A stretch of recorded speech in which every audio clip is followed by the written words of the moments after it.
Hello YouTube, what's going on? Jamie here from FM Scout. Today we are back with episode number 3 of What If the Eredivisie and the Jupiler League all the clubs have £1 billion in their balance. We are now on season 3, we're in the 5th of August 2020. So you know, things are changing, the league structure's changing, the money's getting pumped in now. We're going to go through the same format we usually go through. We're going to show you the sackings first and the hirings. We're then going to move on to the transfers. We'll then move on to the league table. So we'll see what happened in the third season. See if Ajax managed to retain the title. And then we'll move on to the Europa League. So a few seconds to go off to start off with. Camber sack this guy right here.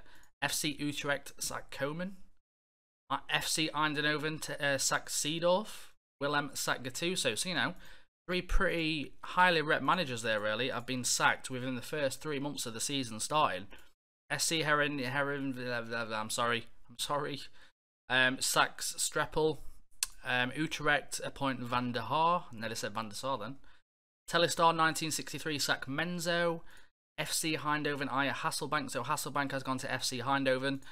Hendrickson takes charge at Camber. Prandelli takes charge at Ajax. Moving up a little bit further. Willem hired Ten Hag. Sousa takes charge at SC Heerenveen.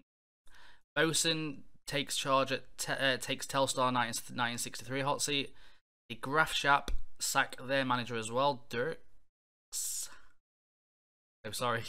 FC Voldenham sack Salden. Christensen take charge at De Graafschap. Runar Christensen, Icelandic manager. FC Voldenham hire Rankovic as manager, a Serbian 41-year-old just there. Van der Haar steps back from interim, so he didn't last very long either. Bento takes charge at FC Utrecht. NAC have sacked Colantuno. Kovermans takes NAC hot seat. Roda Kerkrade sack Snowy. What's going on? Van der Leeuwen takes Roda Kerkrade hot seat. Achilles 29 boss resigns, which was, who was that? Eric Meyers. Excelsior sack Van der Gag. So there's a lot of sackings again this season. I'm sure this is the most I've ever seen, in all fairness, in a whole season. Excelsior hire Ravenu as manager. Almere City and Tuertu part ways. Mepilink takes charge at Almere City. And the last one, oh my god, hire Gabriels as manager. Okay, so I'm going to go on with the transfers now. We'll see exactly what's happened on the transfers, you know. Let's see if the clubs are finally spending some money. And I'll be back in a second. Okay guys, welcome back. We are on the transfers for the third season. Obviously in the last episode we finished on June. I will now show you July until June this season. So the first major transfer that stands out to me is 22 million, which is from ADO, which is Daniel Bragnassa. He was, I think, on episode 1 maybe. He has now gone to PSV for 22 million. Ruben Neves has gone from Wolves to AZ as well. I don't think that would usually happen. Any Dutch people or anyone who follows the Eredivisie, would AZ sign a player like Ruben Neves, or is that the money talking? Let me know in the comments below. We have had El Massini has gone from West Ham to Willem. This guy has gone from KAA Gent to SC.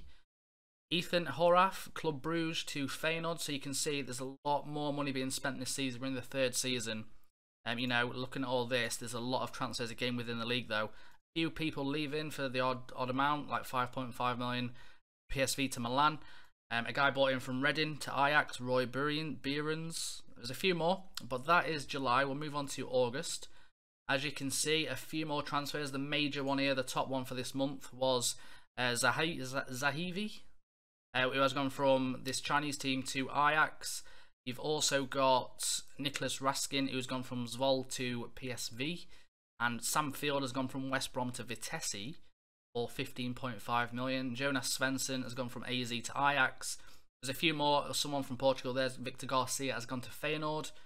And there's a few more, but nothing really else that stands out. We're going into the millions here. As you can see, there's a lot of transfers going down. I'm not going to go through every single transfer. But no, you can see on the screen, these are the main ones. 300k. I don't think you want to know anyone below that. So moving on to September, you can see Davi Proper has gone from Brighton to Vitesse for 14 million. Another one, Cheek Torre, has gone from Utrecht to SC. And SC have also purchased Jelani Profit. Butinik has gone from SC to PSV. So this SC team, someone's going to have to put in the comments exactly how you say this. I cannot say it, I apologise. So yeah, he has gone from there to PSV for 6.5 million. Very highly rated as well.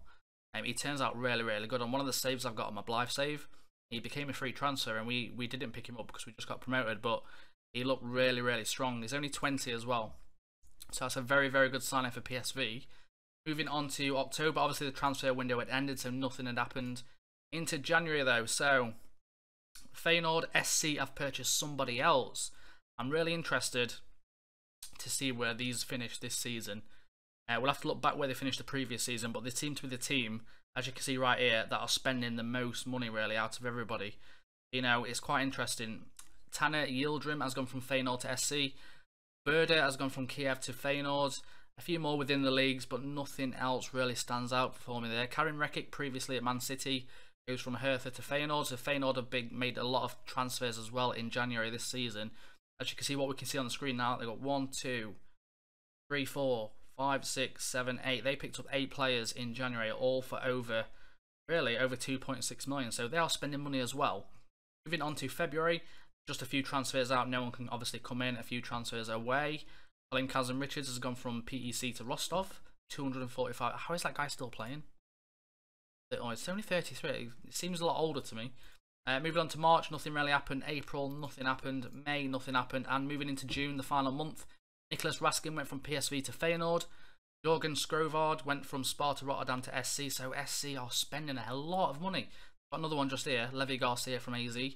But apart from that, nothing really stands out. There's a transfer from PSV to Ajax there for 18 million. But again, nothing really standing out that much in all fairness. And I'll be back in a second and we'll move on to the league table. And welcome back, guys. So as you can see, Feyenoord finished first this season. Ajax, the previous winners, finished third. Feyenoord finished on 78 points. FC Groningen finished on 77 points.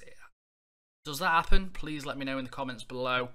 FC Groningen did finish there. SC did finish 8th as well, which the team we said we was going to look out for with the transfers they've made.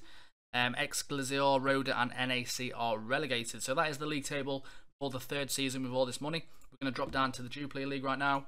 And as you can see, Fortuna, Sittard, Hercules and FC Den Bosch will be joining the Eredivisie next season. And we are quickly going to show you from here. We'll go to the Europa League. We do like to check out what teams did, how they played really in the previous season. So let's go back to the 1920 season. Let's go to the group stages. Hopefully, we've got a bit of an improvement from the Dutch team. So you can see straight away, SC managed to finish third. They didn't get obviously into the knockout rounds. They had to finish second. So much better performance this year from them. Moving down, PSV finished third, which is again much better than what was in previous seasons. They always finish fourth. So a very good season for them. Moving on, Feyenoord actually got qualified. So it's took 3 years. But we've actually seen a Dutch team go into the knockout rounds for the Europa League. So I'm excited to see how they did. Moving on, was there any more? There was no more. Okay, so let's have a quick look at the knockout round and see how far did they get.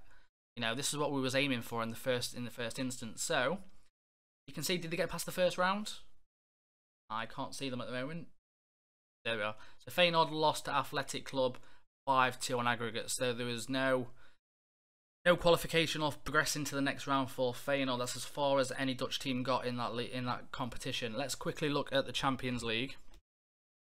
Last season, was it Feyenoord last season that got to the first knockout round of the Champions League? Let's see. Obviously, Ajax will be in this one. So let's quickly look if Ajax did anything last season. So right here, go to the group stage. Hopefully, Ajax did get an automatic qualification, but obviously the Champions League is very, very hard. So looking at this, can't see. There we go. Oh, Ajax have made it. So they finished above Zenit and Inter Milan in this season. So that's very, very good news. We've in this series so far, we have not seen any Dutch team get past the first round of the Europa League or the Champions League. So I'm still waiting for that moment. I'm hoping it's going to come by the end of this series. But let's quickly have a look at the first knockout round. So Ajax did get knocked out by Arsenal. So they lost 4-1 on aggregate. They did pretty well. Well, they lost 3-0 in the first round. So you know, narrowed it down to 1-0 at home, but they still didn't manage to get through. So, you know, we're getting there. We're slowly getting there. The aim is to get to the second round, or even win it, but I don't think the teams are going to be good enough to win it. So that's what's going to come in the next episode. That is the end of the episode. Thank you very much for the support on the first two. It's been absolutely incredible. Like I say, I'm a Twitch streamer, so my links are in the description below. We are live pretty much every day on Twitch with various different saves. But now I will catch you all next time. Hear me out.